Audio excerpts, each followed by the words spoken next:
wabarakatuh. Alhamdulillahirabbil alamin wa bihi nasta'inu ala umuri dunya waddin. Wassalatu wassalamu ala asyrafil anbiya'i wal mursalin sayyidina wa habibina wa syafi'ina wa maulana Muhammadin wa ala alihi wa sahbihi ajma'in. Subhanaka la ilma lana illa ma 'allamtana wala haula wa ala ali sayyidina Muhammad. Pada kesempatan subuh yang penuh dengan berkah ini, kembali kita berkumpul untuk melanjutkan kajian kita, yaitu kajian tafsir surah Yasin, yang mana pada dua minggu yang lalu kita sudah mulai dengan muqaddimahnya, dan insyaallah pada kesempatan ini akan kita lanjutkan kembali. Namun sebelumnya, marilah kita buka kajian kita ini dengan terlebih dahulu menghadiahkan surat Al-Fatihah kepada baginda Nabi Sallallahu Alaihi Wasallam, dan juga untuk musannif kitab ini, yaitu Syekh Amami Zadah rahimahullah ta'ala. Semoga Allah senantiasa membukakan pintu paham kepada kita, memberi keberkahan dan manfaat atas apa yang kita pelajari. Ala zinniyah al-Fatihah. A'udzu billahi minasyaitonir rajim. Bismillahirrahmanirrahim. Alhamdulillahi rabbil alamin arrahmanir rahim maliki yaumiddin. Iyyaka na'budu wa iyyaka nasta'in. Ihdinas siratal mustaqim. Shiratal ladzina an'amta 'alaihim ghairil maghdubi 'alaihim waladdallin.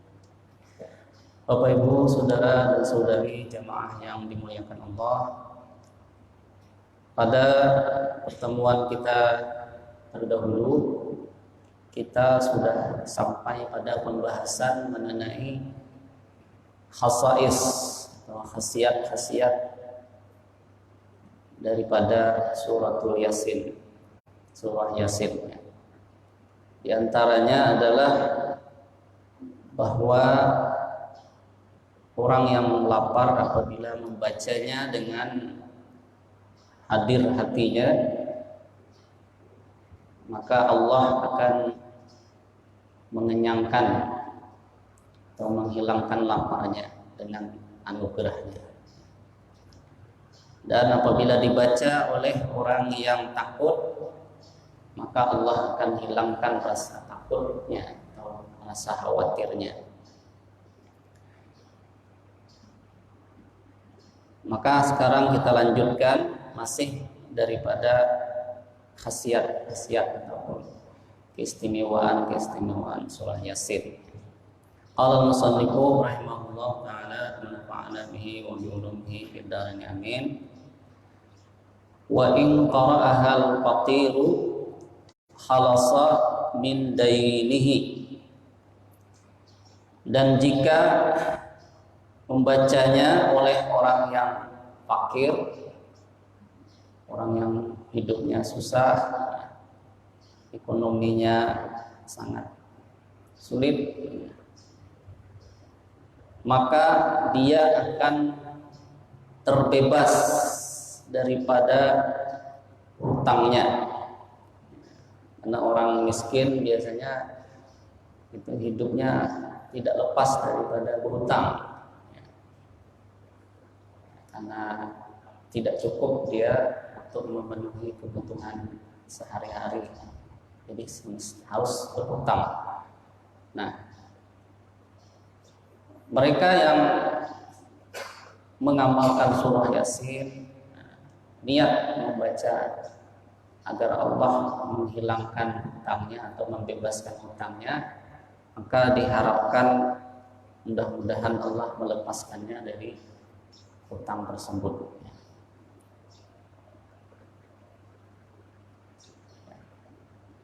Lepas dari hutang itu tentu banyak jalannya. Bisa saja Allah memudahkan usaha atau pekerjaan. Ada saja orang yang menawarkan pekerjaan misalkan, kalau seseorang tersebut tidak memiliki pekerjaan yang tetap, sehingga dengan tidak terputusnya pekerjaan itu dia sedikit demi sedikit bisa membayar hutang. Atau bisa saja tahu-tahu yang menghutangi bilang udah hutangnya udah dibebaskan, udah dibebaskan. Kan bisa saja seperti itu. Allah buka hatinya untuk membebaskan hutang orang tersebut. Jadi banyak jalan bagi seseorang untuk terlepas dari hutang. Jadi jangan sampai kita berputus asa. Hutang 100 juta sementara gawian cuma katakanlah cuma mengangkut barang di pasar misalnya, habis sehari, lalu kita kemudian bangga, kayaknya ada terbayar hutang nih. Itu bukan pemikiran orang yang memiliki keyakinan ya. Jadi kita nih bagaimanapun susahnya, secara logika kalau dipikirkan hidup kita itu tetap ada jalan-jalan yang bisa untuk kita tempuh, khususnya dengan berdoa sebanyak-banyaknya. Banyak baca surat Yasin. Niatkan kalau ada hutang, niat supaya hutang lunas. Insya Allah Allah lunaskan. Tapi niat dasar hendak bayar hutang. Banyak orang wah ini berhutang itu sama awan minta. Padahal aku hutang kena 2 minggu lah dia mulihkan. Bukannya 2 minggu, orang berbulan, bertahun, nggak ada dia ingat bayar hutang lagi. Nah, banyak orang model ini yang kayak itu tuh. Nah, itu yang ngalih kita. Jadi masalah hutang berat. Sampai ada orang ketika ingin disolatkan oleh Nabi ditanya dulu hutangnya. Jadi, kalau tidak dibayarkan, tidak ditanggung, nanti dulu disolatkan. Baru disolatkan setelah ada sahabat yang mau menjaminkan, menyanggupi untuk melunasi hutangnya, baru disolatkan. Jadi kita kalau memang terpaksa harus berhutang, niatkan untuk membayar dan membayarnya dengan membayar yang baik. Kalau berhutang 100.000 misalkan, ada kita dapat rezeki lebih, kita bayar kalau bisa 200.000 atau 150.000. Itu inisiatif kita sendiri. Nah, menunjukkan bahwa kita berterima kasih sekali kepada orang yang mau membantu kita saat kita dalam keadaan sangat membutuhkan. Ini yang baik yang diajarkan oleh Rasulullah. Kemudian wa idza qara'aha zul hajati qadallahu ta'ala hajatahu. Apabila membacanya oleh orang yang memiliki hajat, maka niscaya Allah Ta'ala akan menunaikan hajatnya atau mengabulkan hajatnya. Ini salah satu juga khasiat daripada surah Yasin. Apapun hajat kita yang baik-baik tentunya tidak ada salahnya kita membaca surah Yasin. Bagus lagi kalau kumpulkan orang banyak ke rumah kita, tetangga-tetangga kita atau jemaah masjid, mulik dari masjid ke rumahan setuman, kita membaca surah Yasin. Apa niatnya? Niatnya hendak tulak umroh, maka kita masuk dulu terhajat supaya selamat, atau anak muda hendak melamar gawian misalkan supaya diterima, niatkan baca Yasin tadi, semoga dengan berkah surat Yasin ini nanti lamaran kerjanya diterima. Atau lagi mengikuti tes CPNS, saingan kan banyak tuh ribuan. Maka kita berusaha lah. Kalau secara logika mungkin alih ada dapat. Nah, tapi kalau kita banyak berdoa, nah, kita salah satunya kita baca surah Yasin, niat mudahan takabul hajat kita, insya Allah Allah akan kabulkan. Itu surah Yasin. Jangankan surah Yasin, kadang salawat saja itu banyak yang untuk qada hajat. Kita dulu sering kalau di pondok itu ada orang-orang datang ke Pak Kiai, dia punya hajat, orang-orang yang memborong, misalkan dia ada proyek, misalkan, supaya dapat proyek, tolong Kiai doakan kami nih supaya berhasil, minta doa sama santri-santri. Nanti oleh Pak Kiai dipanggil, ayo ke rumah, tukarkan apa, kalau kita sini mungkin sate agam kah, tukarkan kan, warai kan, suruh baca salawat nariyah. Niatnya supaya hajat bapak si ini terkabul.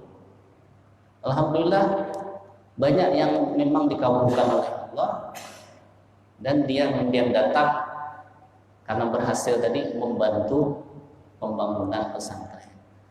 Nah, itu salawat, apalagi kalau surah Yasin, nah, itu lebih luar biasa ya. Siapa yang membacanya dan dia memiliki hajat, Allah akan mengabulkan hajatnya. Wa man qara'aha bis subhi yakunu bi amanillahi ta'ala ilal masai. Dan siapa membacanya pada waktu subuh, maka dia ada dalam pengamanan Allah Ta'ala sampai petang. Jadi kalau kita baca surah Yasin di waktu pagi, maka seharian itu kita ada dalam penjagaan Allah. Insya Allah diamankan kita dari hal-hal yang membahayakan atau hal-hal yang tidak diinginkan. Bagus juga kalau kita memang niatkan ulun baca surah Yasin ini dengan niat semoga Allah menjaga ulun, anak bini ulun, keluarga ulun. Mohon supaya dia selalu dijaga oleh Allah Ta'ala.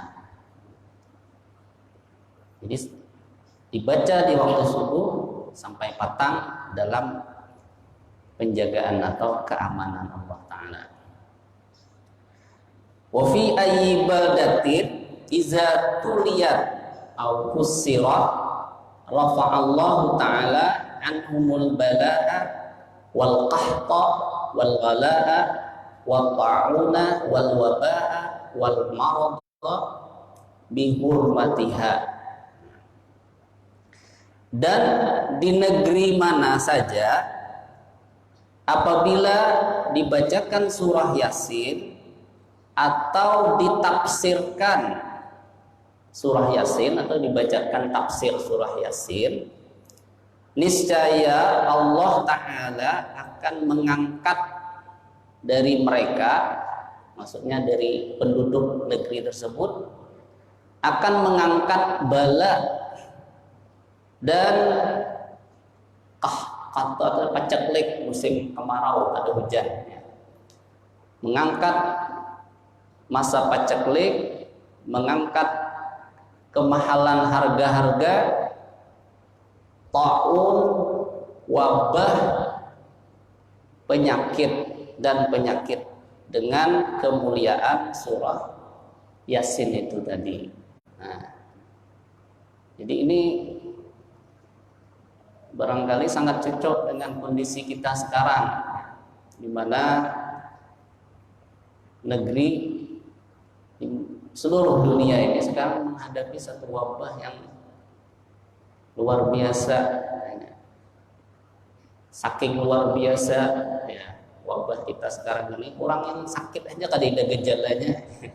Biasanya kan orang garing itu ada gejalanya, ada tanda-tandanya, saking mantapnya. Gejalanya aja kata Indah. Jadi yang sehatnya jangan-jangan garingan semua. Jadi wabah kita yang sekarang ini memang agak kontroversial pikir. Jadi kayak apa menghadapinya? Ya kita tawakal aja banyak-banyak berdoa. Salah satunya kita membaca surah Yasin banyak-banyak. Nah, kita baca tafsirnya. Siapa tahu dengan berkah kita membaca surah Yasin, kita sebarkan, ramaikan di negeri, di tempat kita, mudah-mudahan tempat kita itu aman daripada wabah tersebut. Mudah-mudahan harga tidak mahal, tetap stabil, dan kalau mahal kan ngalih kita. Mudahan harga nior kada turun-turun, kan gitu harapan kita. Ini sudah harga mahal, nior turun harganya, waduh, tahallumongan ini kita, petani kita. Di antara kemuliaan surah Yasin itu, kalau kita baca atau penduduk negerinya memang sering mengamalkan surah Yasin, Allah insya Allah akan mengangkat wabah dari situ, akan menghilangkan, akan tidak sampai negeri tersebut hancur atau kacau balau ketika ditimpa bencana yang sangat berat. Maka kita ramaikanlah baca surah Yasin, khususnya malam Jumat. Yang sudah biasa baca surah Yasin terus saja diamalkan. Jangan terpengaruh kita dengan pendapat-pendapat yang mengatakan apa yang baca surah Yasin aja, yang lain kada dibaca. Kita tetap aja baca surat Yasin terus. Surah yang lain kita baca juga, cuma ada khusus malam Jumat kita baca surah Yasin, baca surah Al-Kahfi dan sebagainya. Jadi dengan keberkahan tadi, dengan kehormatan surah Yasin, semoga Allah menghilangkan bala, mengangkat taun atau penyakit yang ada di negeri mana saja.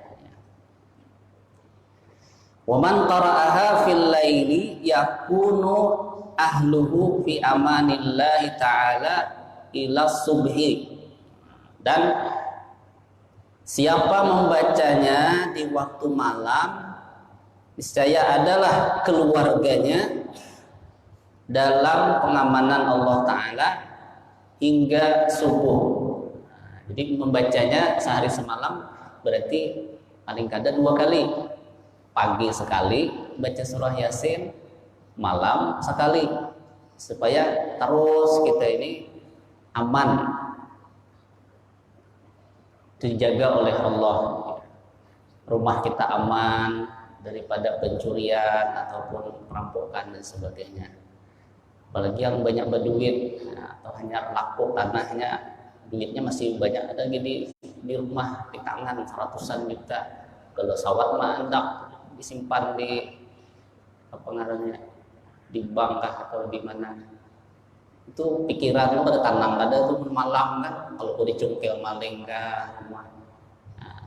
Mun kita pikirkan keamanan pagar kita, keamanan kunci pintu kita, keamanan terali jendela kita, mun itu aja kita pikirkan, kita ini kada tanam gurih, takutan terus, jangan-jangan ini. Nah, tapi mun kita berdoa, membaca surah Yasin misalkan, atau membaca doa-doa yang lain, mohon supaya dilindungi kita daripada mara bahaya oleh Allah, niscaya tenang hati kita. Artinya kita sudah berusaha untuk supaya aman kita dan keluarga kita, rumah kita kunci, pagarnya kita kunci, jendelanya kita pasang teralis. Nah, habis itu kita baru udah pasrah lagi apa, mudahan Allah menjaga. Itu insya Allah tenang kita. Tapi mun hanya mengandalkan yang materi itu saja, kita tidak akan pernah tenang. Bahkan dulu kami punya ada guru, tapi beliau itu rumahnya berbaur dengan masyarakat, tidak di pondok. Jadi tidak ada berpagar, tidak apa. Dari malam sampai subuh lawangnya pembukaan, ada suara tutup. Gus tahu namanya, Gus Baha namanya, tapi lain Gus Baha yang banyak di YouTube tuh kan, ada namanya Gus Bahaudin di Kediri sana ya. Rumah beliau dari malam itu sampai pagi kada suara tutup. Nah, ini memang orang sudah tenang banget dah hatinya kan, kada takutan lagi, kada khawatir lagi. Walaupun beliau berharta banyak di rumahnya, cuma yang mungkin kekuatan doa tadi, doanya kuat, pasrahnya kuat kepada Allah, beliau yakin selalu dijaga oleh Allah Subhanahu wa ta'ala. Wa iza quri'at 'alal mayyiti khaffafat anhu azabal qabri in kana min ahlil azabi. Dan apabila dibacakan surah Yasin itu atas mayit, niscaya dia meringankan dari mayit tersebut siksa kubur jika mayit itu adalah orang yang ahli azab, artinya orang yang mendapatkan siksa. Makanya bagi kita membaca surah Yasin khususnya ketika ziarah kubur ya, itu sangat dianjurkan sekali. Kenapa? Karena di antara khasiat Yasin adalah meringankan siksa ahli kubur. Jadi siksanya akan diringankan berkah daripada bacaan surah Yasin itu tadi. Ada juga yang bilang baca surah Baqarah dia sama aja juga meringankan kubur. Cuma baca surah Baqarah itu panjang banget, 2 juz setengah kurang lebih. Bisa taburing di kuburan baca. Jadi baca surah Yasin itu sandangai kita ziarah ke kubur kan, insyaallah ringan. Bukan hanya kuburan yang kita ziarahi, itu seluruh ahli kubur itu kalau kita hadiahkan pahalanya untuk mereka semua itu insyaallah dapat keringanan semuanya. Makanya orang ahli kubur itu kalau ada orang baik, orang soleh lalu lewat kuburan mereka itu senang sekali. Kenapa? Biasanya orang kalau yang baik, yang soleh itu kalau lewat itu mesti ingat ucap salam, paling tidak kirim al-ikhlas sekali atau baca salawat sekali. Itu saja bagi mereka itu sudah luar biasa. Bahkan ada diceritakan itu seorang ibu sedih karena anak gadisnya yang meninggal dia mimpikan dalam keadaan susah. Ibu tuh anak gadisnya meninggal, termimpi susah habisinnya kelihatannya dalam mimpi itu. Sedih akhirnya ibu itu datang ke seorang ulama menceritakan mimpinya tersebut. Lalu kemudian tidak berapa lama ibu tuh datang lagi cerita, guru itu anak ulun mimpi kedua ini bagus, kelihatannya senang bahagia sekali. Apa gerangan? Oh rupanya kisahnya ada orang soleh lewat di kuburan mereka. Lalu orang soleh itu membaca selawat berulang sekali. Kemudian dihadiahkan untuk orang yang ada di kuburan tersebut. Semuanya mendapatkan keberkahan ataupun pertolongan dari bacaan selawat itu tadi. Akhirnya dalam mimpi yang kedua ibu tersebut melihat anaknya dalam keadaan senang dan bahagia, kada susah lagi. Coba luar biasa, perkara yang mungkin bagi kita remeh banget. Wah ini kan lagi kita hidup nih kayaknya enteng, kayaknya ya kecil sekali lah amal tersebut. Tapi begitu nanti sudah mati baru tahu ternyata amal itu luar biasa nilainya, betapa berharganya. Andai masih hingkat kembali lagi ke dunia, mungkin keluar dari kuburan berang baca salawat sekali jadian gitu kan. Nah, kira-kira kayak itu. Betapa besarnya itu nanti. Nah, baca surah Yasin pun begitu juga. Luar biasa bagi ahli kubur itu manfaatnya. Wa illa fatakunu fi rauhihi wa rahatihi ziyadatun li'anna al-qabra raudatun min riyadil jinani au hufratun min hufarin nirani. Jikapun tidak diringankan siksanya, umpama pun dibacakan surah Yasin tadi, si mayat tersebut tetap tidak diringankan siksanya, tetapi kuburannya itu ada ditambah luas ya. Jadi luasnya kubur itu, kemudian ketenangannya ada di kubur itu bertambah ya. Tidak terlalu susah ya. Jadi sebenarnya itu termasuk keringanan juga sebenarnya. Artinya mungkin maksudnya di sini siksanya tetap seperti itu, cuma kuburannya tidak sempit. Kuburannya diperluas, kemudian keadaannya, kenyamanannya pun lebih daripada yang sebelum dibacakan surah Yasin itu. Karena disebutkan bahwa kuburan itu antara dua, bisa jadi taman surga, bisa jadi kuburan itu adalah lubang daripada lubang neraka. Jadi dikubur tuh sudah merasakan bagaimana susahnya atau gimana senangnya dikubur. Yang iyaannya ya nanti kalau sudah kiamat, kalau sudah selesai seluruh proses-proses hisab, timbangan, ya, apalagi haud dan sebagainya, meniti siratal mustaqim dan sebagainya, selesai. Yang sebujurnya ketika setelah masing-masing masuk ke tempatnya, ada yang ke surga atau ke dalam neraka. Tapi sebelum itu dikubur itu sudah terasa, sudah ya, merasakan tenangnya, nyamannya sudah, karena sudah bagian daripada taman surga, bagi yang nanti akan masuk surga. Sebaliknya bagi yang akan masuk neraka itu sudah merasakan susahnya dia,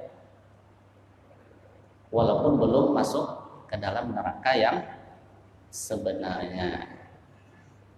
Keamalan kita, khususnya orang-orang NU ya, kalau ada yang meninggal, kita tetap membacakan Yasin. Jadi Yasin 3 hari, 7 hari, nyalawi sampai nyalato, sampai bahaul terus. Kenapa? Kita semua meyakini bahwa itu memiliki keberkahan bagi ahli mayit yang sudah meninggal. Nggak ada percaya, makanya dulu kan gitu. Nah, kita minta kirimi wahin ini, kita ya hanya bisa berbicara seperti ini, lalu kita yakini, kita amalkan.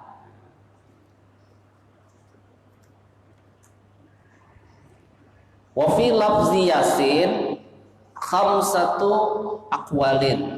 Dalam kata Yasin ada 5 pendapat.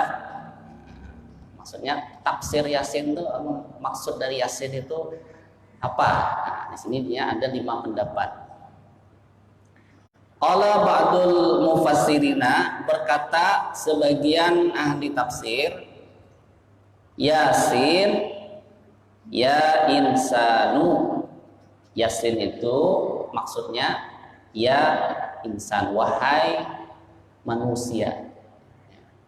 Ya-nya itu ya memanggil, sin-nya itu menunjukkan manusia. Siapa manusia yang dipanggil di situ? Yaitu Nabi kita Muhammad SAW.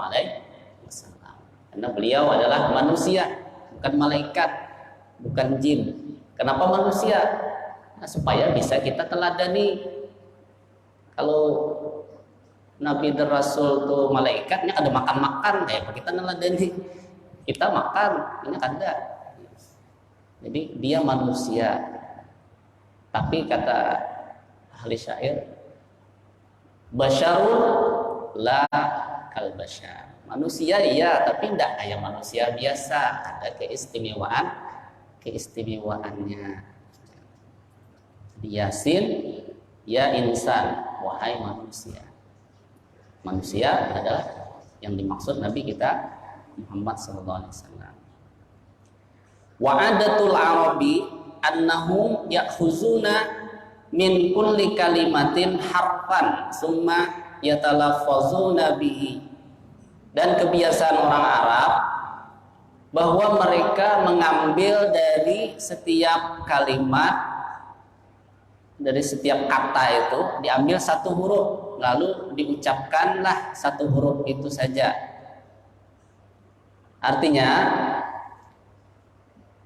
ini mungkin samalah dengan kita. Kalau orang Arab itu untuk meringkas atau menyingkat, insan, katanya insan, disambutkan huruf sin, jadi ya cukup sin, berarti maksudnya sin. Yasin, manusia. Kalau kita kan ada orang ngarannya Samsudin kan, atau Samsudin. Ada kayak ngaran Samsudin di sini. Nah, kan kita mau mehiaunya apa? Din, ya kita kan Dindar lagi kita sambat. Kalau kita panggil seluruhnya, itu sudah biasa dia. Ngarannya Muhammad atau Somad, lalu kita manggil Umat, matnya adalah kita panggil. Jadi orang Arab kayak itu sama lah, kurang lebih lawan kita. Jadi ada singkatan-singkatan dari kata-kata itu, ya, supaya tidak ribet nyambatnya. Nah, dari Yasin ini wa yakhuzuna min ya nida ya, dan mereka mengambil dari ya panggilan berupa huruf ya. Ya-nya utuh. Ya, wahai dikata. Oi dikata. Ya itu untuk memanggil ya. Wa minal insani sinan, dan daripada kata insan diambil huruf sin. Nah, huruf sin saja. Para kabuhuma, lalu mereka menyusun keduanya pasara yasin. Lalu antara panggilan tadi dengan huruf sin tadi disatukan, digabungkan menjadilah dia ya yasin. Jadi maksudnya ya insan. Wal muradu minhu ya Muhammadu alaihi salam, dan yang dimaksud dari insan itu adalah ya Muhammad, atau dari yasin itu ya Muhammad alaihi salam. Jadi Nabi kita yang diseru itu, yang dipanggil. Jadi ketika kita baca Yasin, kalau berdasarkan tafsiran ini, Yasin, kita teringat dengan baginda Nabi SAW. Karena di situ ada panggilan Allah, seruan Allah kepada Nabi kita. Waqala ba'dul mufassirin, dan berkata sebagian ahli tafsir, al-muradu minhu ya sayyidal mursalin. Yang dimaksud dengan Yasin itu, dari Yasin itu adalah ya sayyidal mursalin. Sinnya itu kepanjangan dari sayyidal mursalin. Wahai pemimpin para rasul. Jadi masih arahannya kepada Nabi kita juga, belum untuk penafsiran yang kedua. Tetapi bukan insan, tapi sayyidal mursalin.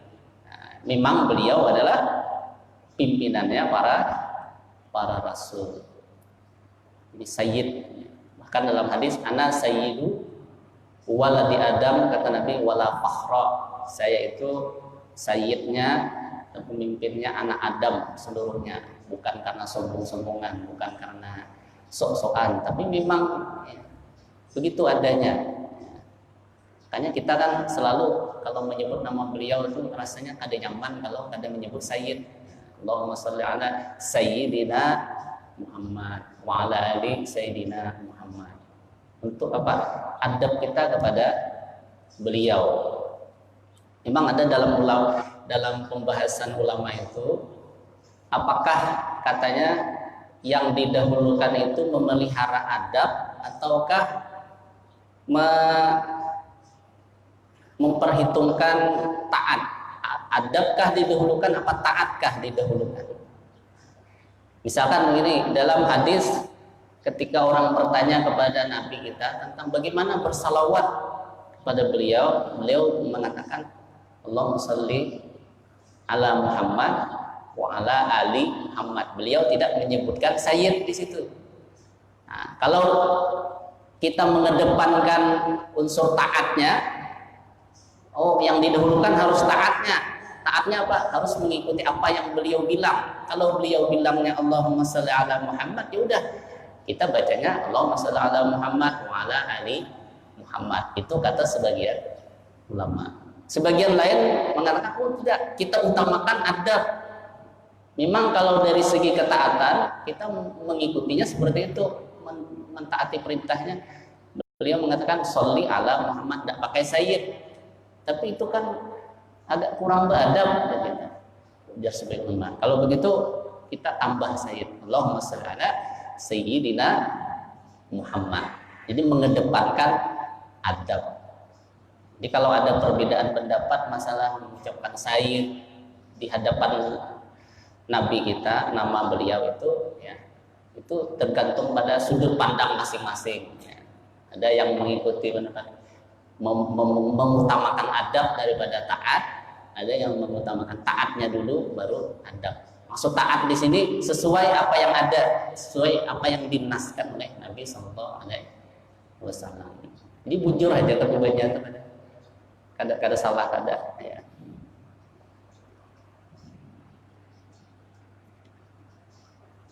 Waqala ba'duhum, dan berkata sebagian mereka ahli tafsir, Yasin ismun min asma'il Quran. Yasin itu adalah salah satu nama dari nama-nama Al-Quran. Di Al-Quran kan punya beberapa nama, ya. Al-Furqan, ya. Ya, Tanzil, makanya Tanzilul Kitab. Nah, ada lagi apa namanya itu? Al-Bayan. Ya. Banyaklah nama-nama Al-Quran. Nah, di antara nama Al-Quran adalah Yasin. Jadi kalau disebut Yasin itu berarti maksudnya adalah Al-Quran. Itu menurut sebagian ahli tafsir. Waqala ba'duhum Yasin ismun min asma'illah ta'ala. Berkata sebagian ahli tafsir juga, Yasin itu adalah salah satu nama dari nama-nama Allah Ta'ala. Allah memiliki banyak nama. Di antara nama Allah ada Yasin. Nah, berarti lebih daripada yang 99 itu kan. Allahumma bihaqqi Yasin. Berarti dengan hak atau dengan kemuliaan namamu ya Allah. Kalau ditafsirkan Yasin itu tadi adalah nama daripada nama Allah. Waqala ba'duhum Yasin ismu surah. Berkata sebagian ahli tafsir, Yasin itu adalah nama surah. Nah, memang surah dalam Al-Quran ngarannya surah Yasin. Kan ada kurang lebih 114 surah ya, di dalam Al-Quran. Di antara 114 itu ada namanya surah Yasin. Nah, inilah ada beberapa tafsir. Paling kurang ada 5 di sini yang disebutkan oleh pengarangnya. Wa zakara wa zukira fi tafsiril istirabazi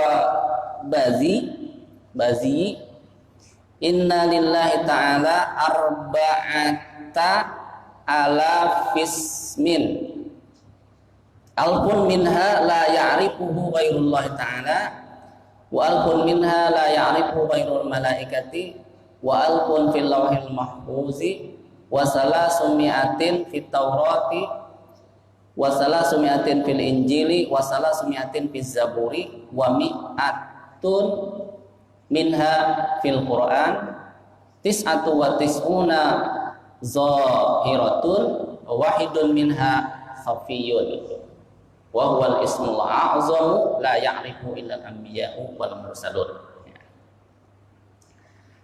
Disebutkan di tafsir Istirabizi, Istirabazi, Istirabazi. Ada tafsir Imam Istirabazi. Bisa nanti mungkin dicari, Alun sendiri belum punya tafsirnya, belum mencari-cari seperti apa tafsir Istirabazi itu.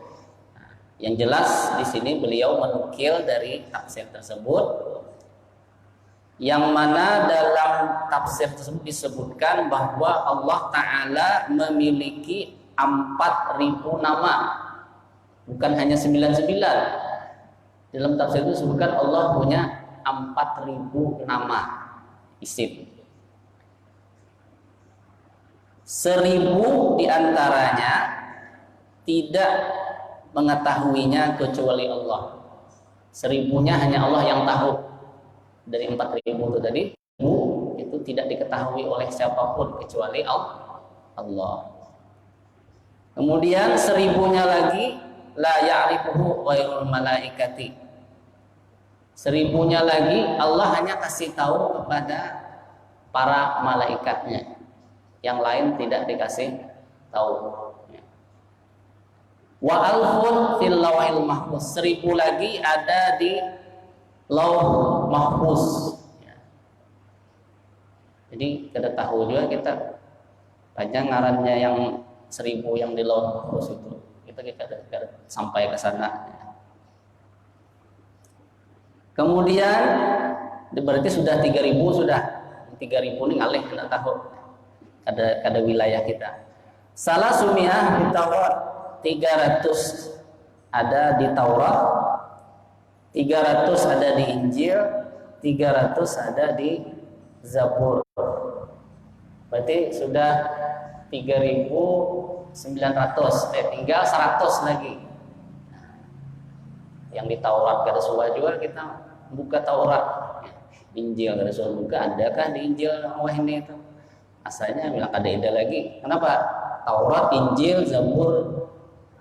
Apalagi Zabur, Taurat, Injil kan, yang ada sekarang ini sudah mengalami perubahan-perubahan, bukan yang aslinya lagi. Jadi rasanya tidak akan mungkin kita dapati yang 300 ngaran Allah yang ada di Taurat atau yang ada di Injil tersebut.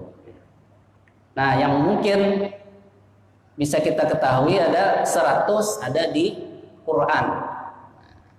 Dari 100 yang ada di Quran itu ada 99 jelas disebutkan.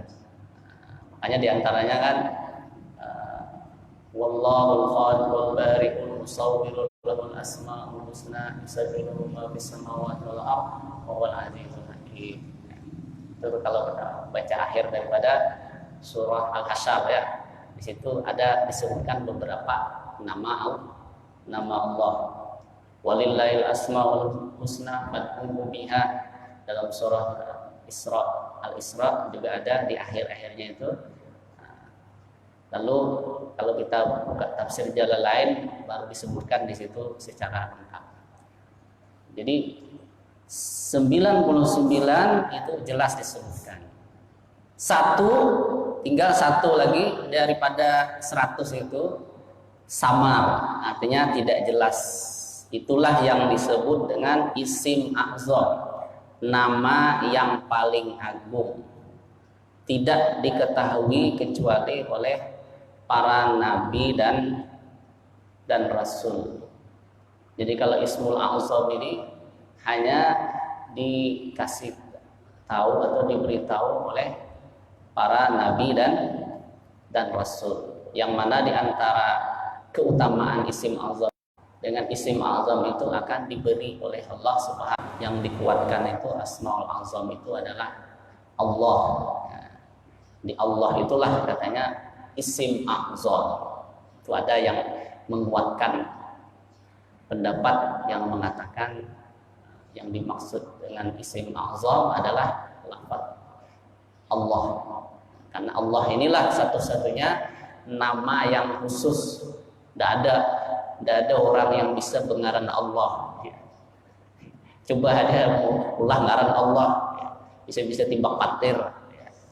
Jadi ada kisah-kisah dahulu kan ngarani anak Allah, timbang patir. Jadi Allah itu kada boleh diulah ngaran anak. Tapi mun Rahman, Rahim, Abdul Rahim, Abdul Ghafur, mantap lagi. Rahim aja pun apa? Rahman, Hamid, kan itu nama Allah juga, tapi masih bisa dipakai untuk nama-nama yang lain, untuk anak-anak kita. Tapi kalau Allah ini tidak bisa, khusus hanya untuk Allah saja nama itu. Maka ulama mengatakan itulah isim a'zam. Ada yang mengatakan Al-Hanan, Al-Mannan, Badi'us samawati wal arzu, Jalal wal Ikram, itu isim a'zam. Ada juga yang menyebutkan Al-Hayyul Qayyum, itu isim a'zam.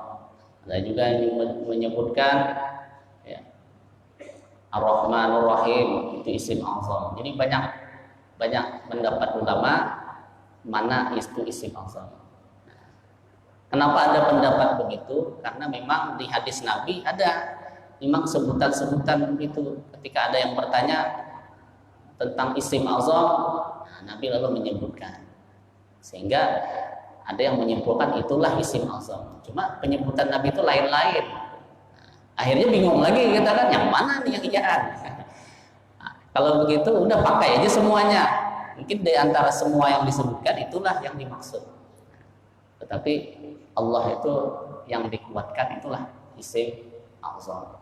Ada juga yang mengatakan isim a'zam itu tidak ada yang tahu, pokoknya kada ada, sama aja semuanya. Nah, itu ada seperti itu. A'zam itu diartikannya nama yang agung. Jadi semuanya itu, semua nama Allah itu agung semuaan. Jadi mau yang mana aja itu bisa isim a'zam. Itu ada yang berpendapat seperti itu, seperti Imam Tabari.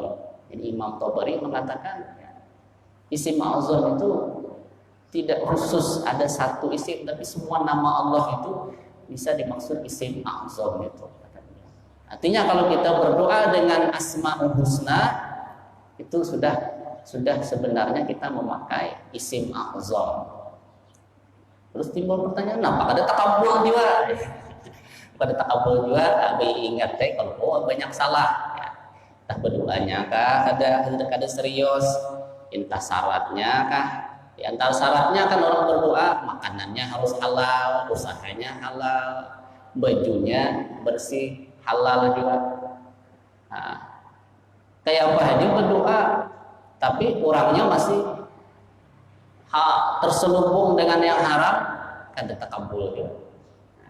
Walaupun pakai isim a'zam tadi, sudah pakai isim a'zam yang katanya kalau kita berdoa dengan itu akan dikabulkan. Tapi kalau syaratnya ada tercukupi, ada juga. Dahulu memang ada di zaman Israel dulu seorang ulama namanya Bal'am bin Ba'urah, itu punya ya ada rahasia isim a'zam, dia tahu.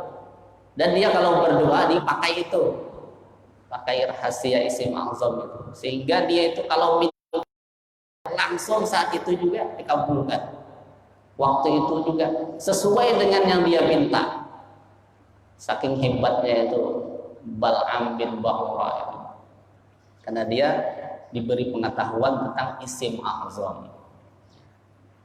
Walaupun ya, dia barangkali tidak dikasih tahu yang sebenarnya apa, tapi dia ada tahu rahasianya dari isim a'zam itu. Tapi karena dia kemudian sekali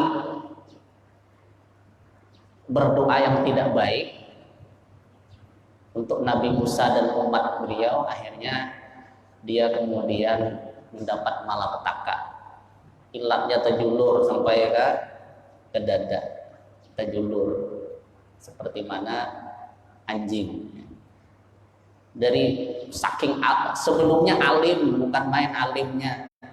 Di majelisnya itu yang belajar 12.000 santri setiap dia mengajar itu, semua mencatat kata-katanya. Saking hebatnya itu Amin bahwa kalau dia berdoa takabur, minta hujan takabur. Istilahnya berdoa minta duit, kalau andai kata kita contohkan mentapuk duit gugur, ya itulah harapnya ini. Tapi karena suatu ketika hilaf mau mengikuti kehendak dari kaumnya supaya mendoakan jelek kepada Nabi Musa, akhirnya dia kemudian ilatnya terjulur. Nah, itu kisahnya itu ada di tafsir Futuhat, itu ada tafsir Futuhat, ada ceritanya. Mungkin kita tidak bisa sampaikan pada kesempatan kali ini, ya, cukup kita ambil hikmahnya saja. Ada orang yang punya pengetahuan rahasia isim azam, doanya terkabul oleh Allah. Kita walaupun barangkali tidak tahu persisnya mana, paling tidak di antara isim azam yang sudah disebutkan para ulama itu kita gunakan untuk berdoa. Mudah-mudahan dari semua itu ada yang memang isim azam, atau jangan-jangan semuanya itulah isim azam. Nah, kita yang mengamalkan dalailul khairat, mungkin ada beberapa ibu mengamalkan salawat dalailul khairat, itu sangat bagus sekali kalau kita baca. Kenapa? Di dalamnya itu salawat dan doa, munajat. Di antara munajatnya itu banyak memakai tawasul dengan nama-nama Allah, termasuk dengan isim Allah yang agung itu tadi. Artinya kalau kita mengamalkan itu barangkali tanpa kita sadari, apa-apa yang menjadi keperluan hidup kita itu kayaknya terpenuhi terus gitu. Walaupun kita tidak minta secara khusus, tapi karena kita mengamalkan itu, di situ banyak doa-doa yang diantaranya adalah dengan memakai isim a'zam tadi. Maka mudah-mudahan hajat kita, keperluan kita, kebutuhan hidup kita, baik materi atau rohani, itu terpenuhi. Dan harapan kita mudahan kita selamat di dunia hingga akhir hayat kita nanti, hidup di akhirat. Amin ya rabbal alamin. Bapak Ibu yang dimuliakan Allah, barangkali untuk saat ini kita cukupkanlah pertemuan kita sampai pada pembahasan ini. Apa yang sudah kita sampaikan mudah-mudahan kita dapat untuk mengambil manfaatnya, yang baik bisa kita amalkan sehingga kita mendapatkan keberkahan di sisi Allah Subhanahu wa taala. Ini saja, terima kasih atas perhatian dan mohon maaf atas segala kesilapan. Kita tutup dengan subhanakallahumma wa bihamdika asyhadu an la ilaha illa anta astaghfiruka wa atubu ilaik. Wassalamualaikum warahmatullahi wabarakatuh.